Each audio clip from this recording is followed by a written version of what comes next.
This is a special podcast presentation from 700WLW.com. This is Casey Boland On Demand. We got Casey Boland standing by of Hanghold Capital Management. And, Casey, you have an example you'd like to use of something that happened around this town a couple of winters ago, when we had an unusual winter and almost ran out of salt by like the middle of February.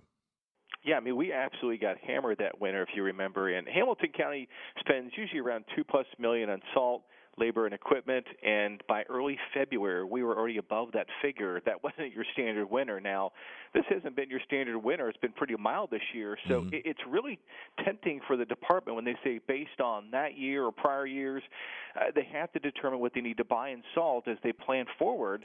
So back after 2014, the reaction could have been that, well, we need to have a ton of salt sitting around. But then if that happened, you look at a year like this year, boy, you'd have so many piles of salt sitting around. That's a classic example of our tendency to show a recency bias.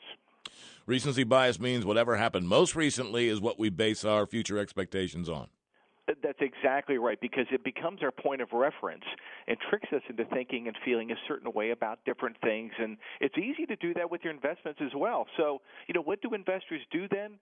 Well, they rush to it's been working, throw away everything else. In recent years, it was ditching foreign stocks and bonds to go to U.S. stocks because they had been doing the best. Well, in recent months now, it would be throwing away any type of stock investment for bonds. And there goes the diversified portfolio.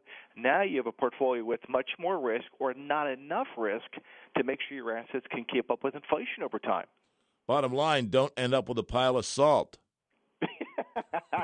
Exactly right. I mean, if the transportation behaved this way and they ordered an abundance of salt, this year we'd be sitting around with extra salt, and as a result of that extra expense, it would mean fewer road repairs, rougher roads. So, yeah, you got to be careful when making decisions. You don't want a pile of salt sitting around, not just investment decisions, but we've got to be smarter. Push back against the instinct to assume that forever will always look like now, at least until something happens and we change our minds again. Yeah, no doubt. All right, Casey Boland, thank you so much, sir. It's 5 away from 9 o'clock and Scott's Loan Time, 700 WLW.